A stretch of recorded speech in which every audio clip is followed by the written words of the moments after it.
This week on Life and Faith. It was good to be able to go out and capture or kill those who were firing rockets at the base because they were trying to kill us, and it was better to remove them from the battlefield. There's one thing you need to be philosophical, and that's to be born. How do they cope with the challenges and the grief of life? He felt the guilt lift off him, almost in a physical way. They are the psychological foundations of why people burn out.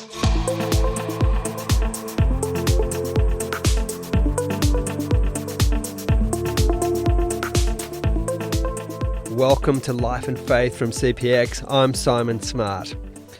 For most Australians, the experience of war comes mostly from books, movies, news broadcasts, and it all feels, in a way, quite distant, remote, another world. Australians mostly, and mercifully, have not had to factor war into the arc of their lives. But of course, there are Australians, especially those in the Defence Forces, who have seen war up close. And my guest today is certainly one of those. Andrew Hastie, these days, is a federal politician representing the seat of Canning in southwest Western Australia. He's also the Shadow Minister for Defence. But prior to that, Andrew had a distinguished military career. He completed 3 tours of Afghanistan, firstly with the Royal Australian Armoured Corps, and then twice as a captain in the Elite Special Air Service Regiment, or SAS, fighting the Taliban. He saw plenty of action, has been deeply impacted by that experience. And I found this conversation really engaging as he talked about all of that. I think you'll enjoy it. I began the interview by asking Andrew, what was it that drew him to the Defence Force in the first place? Well, there were a couple of reasons. Number one, growing up, I was very influenced by my grandfather on my father's side. He served in World War II aboard a Catalina, which was an air-sea rescue aircraft used by the Royal Australian Air Force.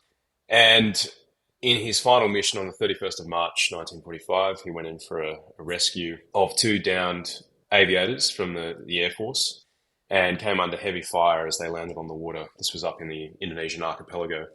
And he was shot and badly wounded, and he managed to stay alive for 3 hours on the flight home and was awarded the Distinguished Flying Cross. And I remember always as a kid just loving that story and hearing about his time in the war. The pilot of the aircraft was a vet from Sydney University. They had a pet monkey on board called Tojo. As a kid, I was always fascinated by that. I had a great uncle who went down with SS Montevideo, along with Peter Garrett's grandfather and Kim Beasley's great uncle. And so for me, service was kind of a rite of passage because they were all citizen soldiers. Yeah. So as a young guy, I always thought, well, it might be something that I end up doing. And then 9/11 came around. At the time, I was studying a bit of philosophy, a bit of history at university. And I remembered just wanting to be involved in what happened next. And I felt like it was a historic moment, and I felt the call to join the ADF, and I did. That's fascinating. So it's an element of, as a kid, I guess, a adventure story, really, Yes. isn't it? And that's built into your kind of family lore, if you like, and it stayed with you. And then you sense, as an adult, also a call into this type of work. What were you hoping to achieve as you embarked on that career? I'm not too sure. I think it was adventure. I remember watching a documentary on Four Corners on ABC, and it was about a fort in Afghanistan called Kali-Jungi, and it was a bunch of these intrepid journalists who went in. There were all these Al-Qaeda prisoners, Taliban prisoners. It was a big gunfight, and there were these crazy journalists in the middle of it all. And I remember thinking, wow, that looks like a lot of action and adventure. And at the time, I was considering journalism as a vocation, being a correspondent of sorts. And then it just occurred to me, well, the quickest and probably the best way to get involved would be through the military. And so that's where I ended up. It's really interesting because, you know, when we look at the history of World War I, for instance, people often talk about the different motivations of people heading off to that war. And adventure was a big part for a lot of those young soldiers. And yet it's always presented in this kind of cynical way, in a sense. You know, it's like, oh, and how naive were they to feel like that? And yet here you were many decades later with the similar, not exactly the same, but a similar feel. And you're absolutely right, Simon, because during high school, I'd done the First World War. It seemed to be the one historical topic that we kept coming back to over my 6 years of high school education. We'd look at the primary sources, you'd study the generals, you'd watch Gallipoli by Peter Weir. Yeah. So there's this real sense that war was about loss and waste and all the other terrible things that war involves. But yet, I still wanted to get involved and see a bit of the world. But also there was this sense at the time, as you remember in 9/11, sure, it happened in New York, and that was a long way away from Sydney. But my year 2 and 3 primary school teacher at Ashbury Public School in the inner west of Sydney, her daughter, Eliza, perished in one of the towers. And so it really brought it home that this war that was coming involved us all. And Australia was certainly signed up through the Howard government. And so it seemed obvious that I had to do something, and the military was the best way to get involved. Now, I wonder, when you look back, the ways in which that experience, and I'll ask you about some of the stories along the way, but the ways in which that experience ended up being fulfilling and satisfying, and perhaps the ways in which it was less so. I'd be really interested in hearing what you say about that. Well, the first thing I'd say is that the troops that were sent to Afghanistan were Special Forces troops. It was the Special Air Service Regiment. And to get to there takes at least 4 years minimum before you can apply for selection. And then after that, you've got to do another 2 years before you're deployable. Yeah. So for me, I decided to go to the Australian Defence Force Academy, finish off my degree and become an officer. And I remember in 2003 as a first-year cadet watching George Bush give his speech prior to the invasion of Iraq. And all of a sudden, the world was getting more complex. At first, we were out to stop Al-Qaeda. And then all of a sudden, the US, with its coalition, was invading Iraq. And at that point, I was nowhere near getting sent overseas. But it was interesting to watch. And so I took the long route to service overseas. It wasn't until 2009 that I actually got deployed to Afghanistan. And I should add as well, President Bush had left office. President Obama had come in to the White House, and he had basically called the Iraq War the bad war and the Afghanistan war the good war. And so I came into Afghanistan in 2009 just as there was this massive surge of US troops and also an increase in Australian troops as well. So it was a very different proposition to the one 8 years prior. Yeah, and so as you are heading off to the first of a number of tours in Afghanistan, can you remember what that was like, that feeling as you're sort of setting off? Was it one of excitement for the adventure? Was it something else? It was excitement. I wanted to lead my troops well, but I was also newly married. And I realised that I would be leaving my wife for 9 months. And that was hard. And there hadn't been that many casualties at that time, but because there was this surge of coalition troops into Afghanistan, there were more IEDs on the road. There was a sort of a greater risk that you might get injured or killed. So all of that was in the back of my mind. But it was in the front of your wife's mind. That's right. Although she was very, very supportive, which was great. Yeah, there has to be some fear mixed in with the excitement. I think you wouldn't be human otherwise. Can I ask you a bit about the training for the SAS? So it's a very, there's a lot of mystique around this and highly respected, people held in high esteem. How would you describe the kind of the essence of that training? It must be lots to it, but what's going on essentially? SAS selection is 21 days long. The first week is where they try and baseline everyone. So there are people of different levels of fitness. Some are more gifted than others. But the first week is about taking sleep off everyone and pushing them to their absolute limits. And so what you realize very quickly is that there are those who enjoy their protein shake after a gym workout and like to get their feet up. And there are those who might not be as gifted but can just keep going and going and going. So that first week is about finding out a bit about your character and how you can operate under stress without sleep. The second week is called the Happy Wanderer phase, where you're by yourself for 6 days. You've got a 40-kilo pack, a rifle, limited amount of food, and you have to hit as many checkpoints as possible. We were sent out to the Stirling Ranges, which is a beautiful part of Western Australia. Very austere, though, in the middle of winter. And you can't talk to anyone for 6 days. You don't get any positive or negative feedback. It's just a question of who can get all the checkpoints done. And a lot of people sit by the side of the road and think, this isn't for me. I'm cold, I'm hungry, I'm tired. No one's talking to me. I'm a bit lonely. See you later. I actually enjoyed that part probably the most. A lot of time just to think, just putting one foot in front of the other. And I think I ended up getting something like 155 Ks and 6 of the 8 peaks out at Stirling in that period. And I just remember not being able to sleep at night because I was losing so much body mass, and I could feel my sort of bones and my hips when I was trying to sleep on the ground. And then the last week is called Lucky Dip, which is where they put you into small teams of about 10 people, and you don't get any food, and you probably get about 2 to 3 hours sleep a night for 5 days. And what they do is they just give you tasks that are impossible to complete and really physically demanding tasks. So it might be, here's an outboard motor, here are a couple of logs, here are a couple of boxes, carry these for the next 10 kilometers through thick vegetation. And if you've ever carried an outboard motor, it's not an easy thing to carry, especially not when you're carrying all your other gear as well. And I remember thinking during one of those days, like, what is the point here?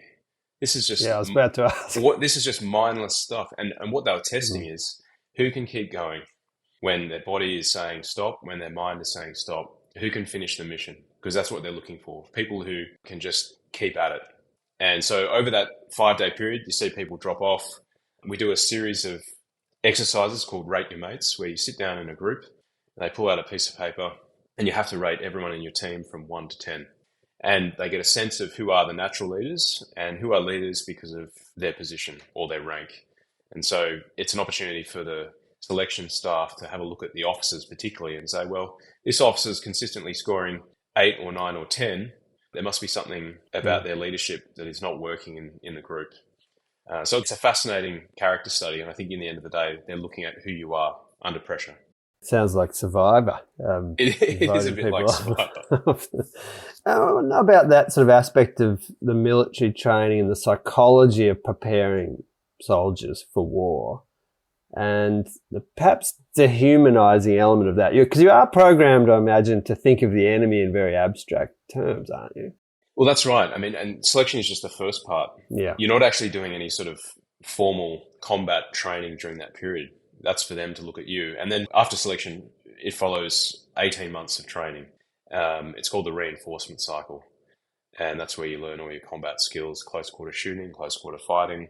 You get your insertion skill, parachuting, diving, mobility, high-speed driving, all those kind of fun things, roping, combat survival, which was a fun 7 days in the jungles of Papua New Guinea, basically just being hungry. Sounds like a lot of hunger here. There's a lot of hunger. Your weight fluctuates a lot in that first 6 months or so. Resistance to interrogation training or conduct after capture.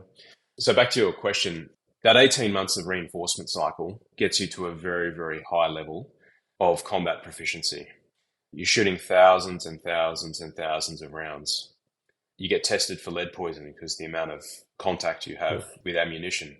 And it becomes second nature. They call it unconscious competence, where you move into a room, say, as part of a building clearance, you see a target and you don't even remember seeing your sights. You just pull the trigger and the target goes down. And it's that kind of speed and dynamism that they're trying to build into you.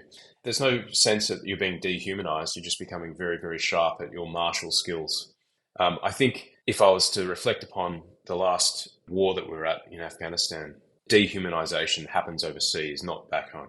Yes, interesting. So let's get to when you go on these operations. So I think I'm right in saying you did 3 tours of Afghanistan. So I did tour 1 was with a regular battalion, and I was commanding a cavalry troop. The second tour was a short stint that I did with the SAS, and then my last tour to Afghanistan was in troop command of an SAS troop, where we were targeting Taliban leadership, bomb makers and rocketeers, keeping the base safe.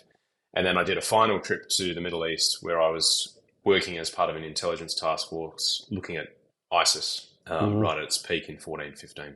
Gosh, I can imagine what that must have been like. But so let's think about that SAS operation, the third time you were there.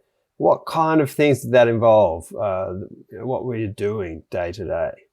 So our job was pretty much to take it to the bad guys. On my first trip, I did a lot of convoy escort. I did a lot of what they call battlefield circulation, where I'd take out this commanding officer and we'd go and visit all the patrol bases in the different valleys. And I think we hit 4 or 5 IEDs during that period. I had 4 vehicles destroyed. Thankfully, no one was badly wounded. That was the strength of the Bushmaster vehicle, Australian-made Bushmaster. And so we were very reactive. In 2013, when I went out, we were out there to take it to the enemy, and we were going to find those guys who were putting the roadside bombs out for the Aussie troops. We were going to take it to the leaders and really disrupt and shatter their cohesion. And that meant very short notice tasks, intelligence-led operations where we'd jump on, 4 Black Hawks, fly out top speed in the middle of the day, sometimes in the evening, and hit a target and capture or kill a Taliban leader. Yeah, well, that would have been high octane stuff, I'm imagining, and pretty high adrenaline. Very high adrenaline, very exciting stuff. It was nice to be holding trigger on some of these things rather than waiting for someone else to blow you up. It was nice to be taking it to them and getting inside their decision cycle. And did you feel like you were doing something that needed doing? Did you have that sense? Well, yeah, because you had Australians, you had the local population, you had other coalition partners in a base, and at night they'd fire rockets at the base. And a couple of times those rockets landed. People were wounded. I remember a Dutch soldier being killed back in 2009 by a rocket. And so it was good to be able to go out and capture or kill those who were firing rockets at the base, because they were trying to kill us and it was better to remove them from the battlefield. We had reports of someone who was planning to drive a truck bomb into the base as well. We went after that target and got them. And I remember one job, we went in at night and actually recovering a suicide vest from one of the compounds, which was going to be used down in Tarancot. So we had the opportunity to do some good works and protect those around us.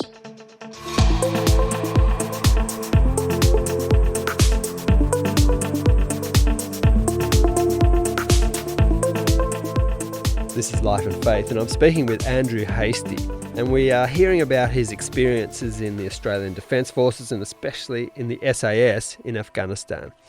Now, as you can imagine, those experiences were intense, confronting actually. And in a sense, nobody gets out of these experiences without scars. And you'll hear some of that in the next part of the interview. But I was interested in Andrew's perception of the local population and his interactions with them and understanding their lives. Here's Andrew Hastie again. The first trip, I got a much better sense of the local population because I was out there. I was sleeping out in the desert, nearby villages. I'd often make a point of supplementing our rations by going into a town and buying bread from the locals or watermelons or pomegranates. And I love my time over there. The smells are still with me of the wood fires, the spices, the vegetation. It was fascinating to be there. And I remember in 2009, we were up north, and it was a very remote part of Afghanistan.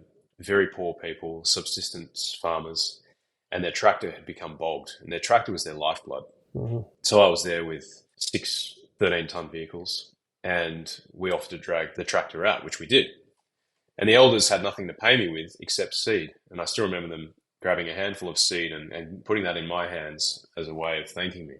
And it was just a reminder that these are people. They're living very tough lives, and they were honouring me with that. And that really made sure that I stayed soft towards the Afghan people. They're lovely people, very welcoming.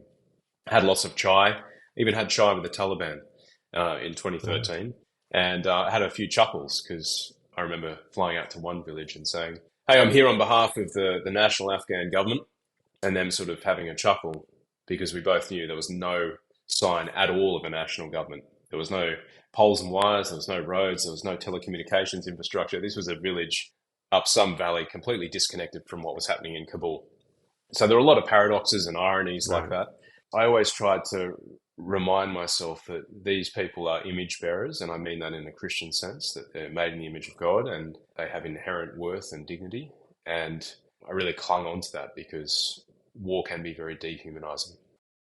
Let me ask you about that, because you would have seen through your experiences of war, humanity at some of its lowest points and some of its more elevated points, I imagine. What does your faith tell you about human nature, and how does that cohere with or not with your experience of war? Well, in war, I saw the very best of human nature and the very worst of human nature. And oftentimes you find yourself at the extremes. As a Christian, I believe that we are fallen. So I'm not a utopian.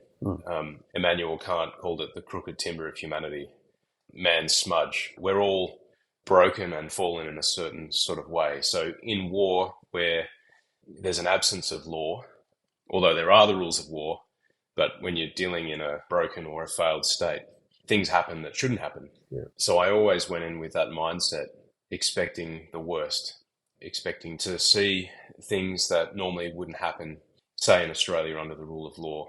And so in order to prepare for that, as a leader, you actually have to really put in boundaries and make sure that your people understand what is expected of them and remind them that we are accountable. And I had to do this in a cross-cultural context as well, with some of the Afghan partners that I was working with who wanted to take matters into their own hands. And I had to say, look, you're a Muslim. You know that it's wrong to shed innocent blood. So let's agree that we should go no further here. Let's take this person back and have the authorities deal with them. There's no point you having blood on your hands today. Yes. Those sorts of appeals became sort of fairly commonplace towards the end. Well, all our listeners will be thinking, well, we've heard the Brereton inquiry, we've heard times where it doesn't appear that that is what Australian soldiers did, or at least in a couple of cases. And we've had this revelations of war crimes. That must be very confronting for you and challenging your sense of the culture of the ADF and what it stands for, I imagine. Yeah, I think it is very confronting for those involved. I wrote an op-ed back in 2020 in response to the Brereton report, and I said, I believe in regimental honour. And so I feel a sense of shame that this finding was made against the Special Air Service Regiment.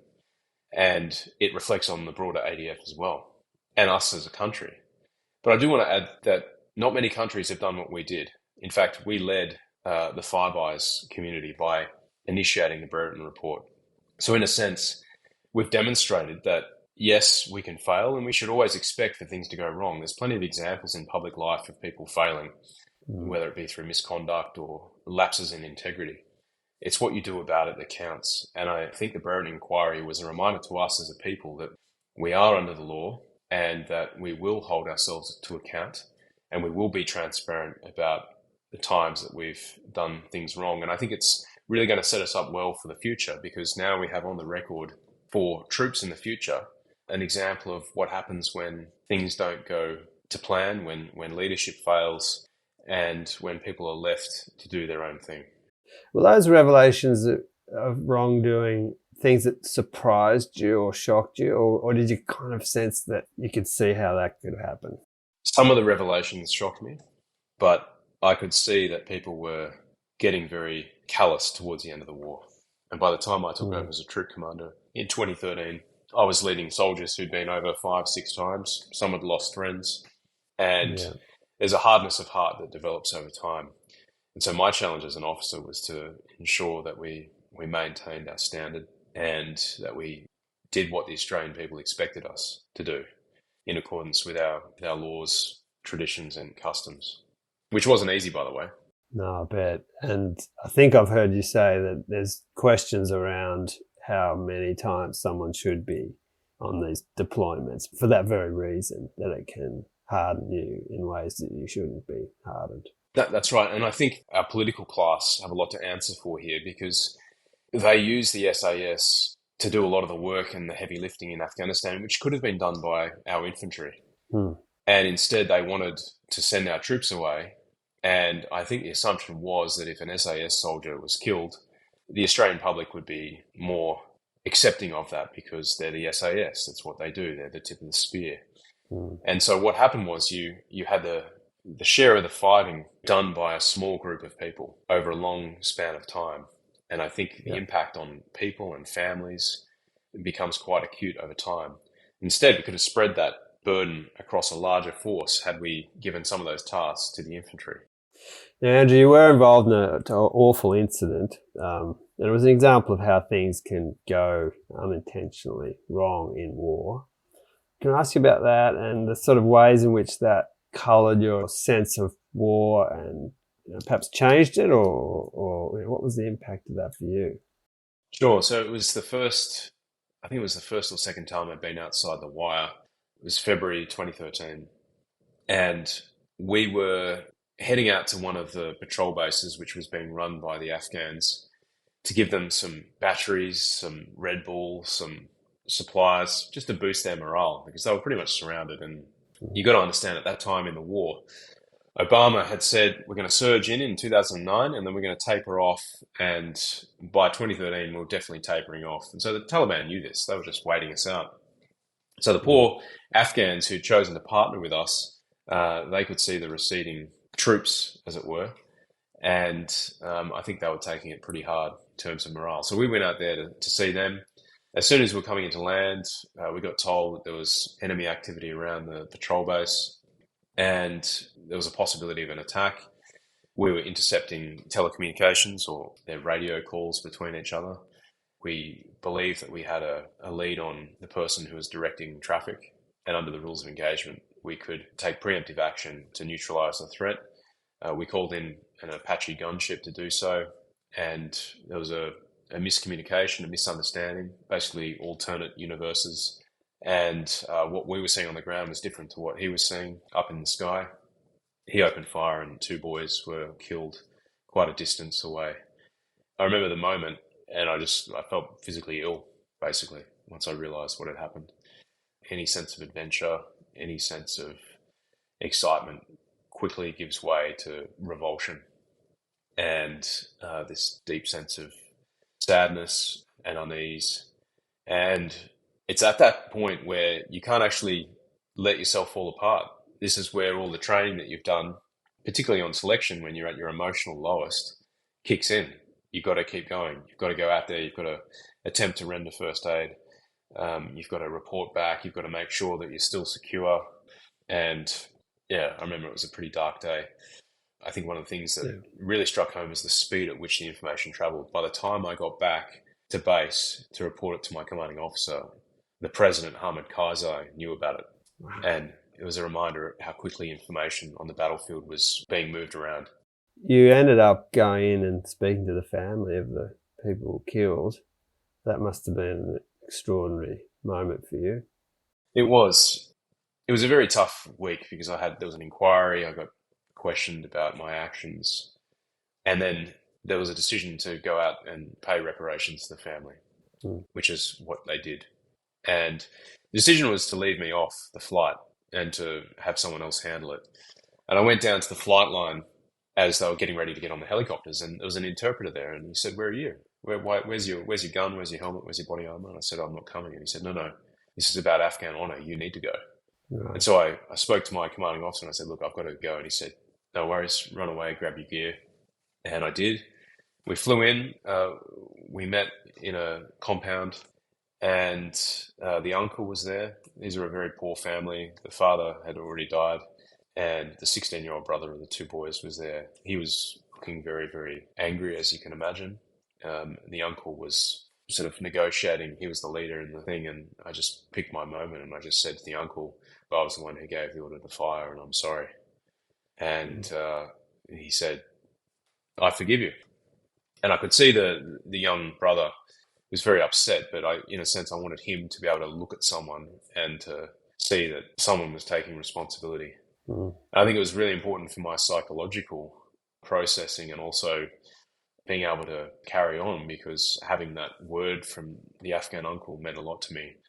And it was a great sense of release. And it's a reminder that perhaps a lot of people who struggle with post-traumatic stress disorder after events like this, and I'm sure there's many, being able to confront the reality of the situation, look at the people who have been hurt through it, apologize for it, and not be reconciled, because there's no way you can reconcile the loss of 2 boys, but at least taking responsibility for it and being accountable goes a long way to healing and working through it. Yeah, that sense of him addressing you in the way that he did and saying, "I forgive you," that's a huge thing. And it's hard forgiving people, and to receive forgiveness, that's a profound thing, isn't it? It is. There hasn't been a February 28th since that time. It's been 10 years now where I haven't thought about those 2 boys and prayed for their family. I don't know where they are. They were sort of nomadic people. But at least knowing that I was able to make contact with them has been helpful. The hard part I found it is when, my son is 8 and my daughter is 6. Right. They're the age of the 2 boys. And, I look at my son and I look at my daughter, and their interests, they're so childlike. They're just happy little people. And for war to extinguish two little boys 10 years ago, that's when it really hits home. It's hard. Andrew, are there ways in which your faith helped you to process what must have been a very difficult period of your life? Yeah, I remember overseas reading the Psalms a lot, and the Psalms are helpful in expressing your emotions. Oftentimes, I found myself quite inarticulate and unable to express how I was feeling, and so having someone else's voice, that being the psalmist, was very, very helpful. But in terms of processing what had happened, first of all, I think prayer was really important for me, and just giving, as a Christian, some of your listeners may not be Christians, but just giving it over to God, realizing that I'm too small, too broken to be able to make sense of it all, and to just handing it over, and in that sense, releasing a lot of the pain or the emotion, and then just being reminded of the story of reconciliation at the heart of the Christian faith. And I think that's why it was so important for me to be able to apologize, because that's, repentance or saying sorry is one of the most important parts of what we do as Christians. And so for your listeners who aren't unfamiliar with that, that kind of really helped me work through it. And I often think to myself, how would I be today had we just kind of swept it under the carpet and moved on? I think I'd probably be a broken man. But thankfully, I was able to take responsibility and be accountable for it. What are the ways in which your views of war have stayed the same, and what are the ways it's changed through your experiences? I think by serving at the pointy end, I've come to understand the ugliness of war, how it's degrading for all, how it should only be used. I can see why we have just war theory, because war should only ever be entered into as a way of returning to peace when all other options have been exhausted.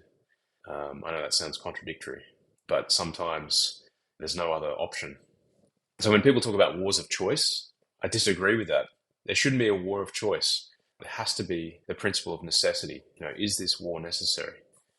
And so in that sense, I really reject this idea that war can be used as an instrument of policy, just like you can, apply taxation policy or immigration policy. You gestured towards this, but we had an episode recently on moral injury. And I wonder if you could comment about that and what you understand that to be and how you've seen that in your experiences in the ADF. Yeah, I think moral injury is a real thing. I think the more I speak to some of my former colleagues and veterans, moral injury is something they struggle with immensely. I think moral injury occurs in the grey space. Government sets policy. The ADF takes that policy, then comes up with an operational concept, deploys troops forward, and then down on the ground when you're actually doing the hard work, in this case, hunting Taliban leaders and taking them off the battlefield. There's a lot of grey there. And I think moral injury happens when you're operating in this very opaque space and you feel this sense of, your conscience is activated in ways that you hadn't anticipated. You thought it'd be nice and easy to go to war, but it's actually not. And you have to override those natural instincts, the law on your heart, to get the job done. Taking another human life is not an easy thing to do. And I think over time, that's why you end up with moral injury, because you're doing things that aren't normal. The way to address the wounds of moral injury are very complex too. And we've talked about the fact that there's certain psychological techniques that might go some degree towards healing, but there's almost that you need something at the spiritual level. Would you agree with that? I totally agree with that, because if it was just psychological, then, a few mind tricks should be able to sort it out, or some sort of alteration to your thinking should be able to sort it out. But it's deeply spiritual. It goes right to the heart of who you are. And I think sitting down and talking to other people and saying, I had no good choices in that situation.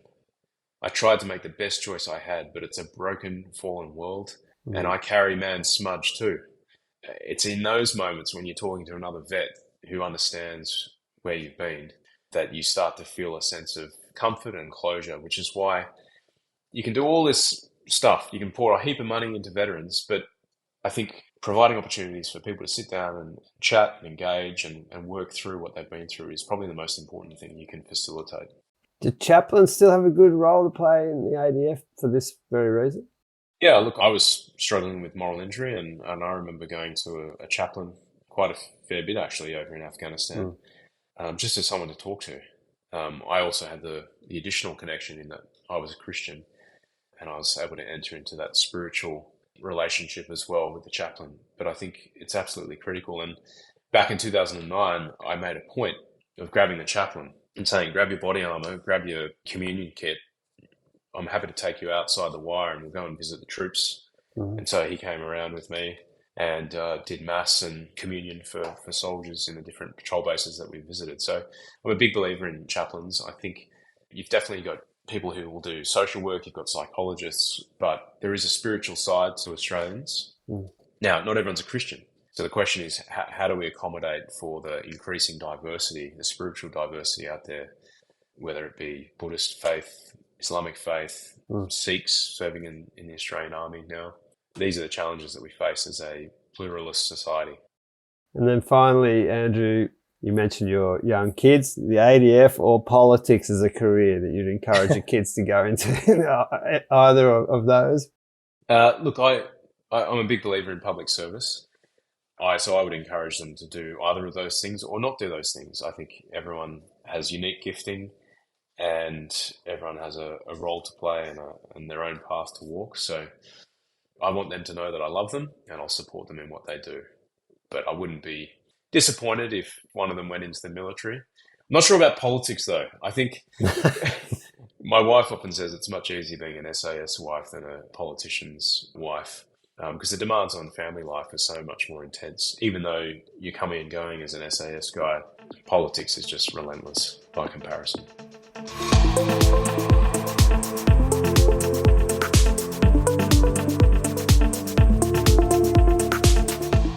This has been Life and Faith with me, Simon Smart.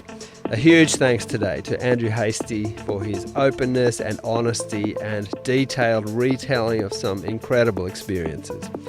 Please do send this episode to someone who you think would appreciate it. We love to get Life and Faith out to more and more people and love to get your help with that. You can make contact with us at Life and Faith at podcast@publicchristianity.org. We'd love to hear from you. Well, thanks again this week to our producer, the high-octane Alan Douthwaite. Next week. The book that Dad gave to these hitchhikers was really one of the best hitchhiker's guides to the galaxy in existence. And I maintain that it still is. I'd recommend it to anybody.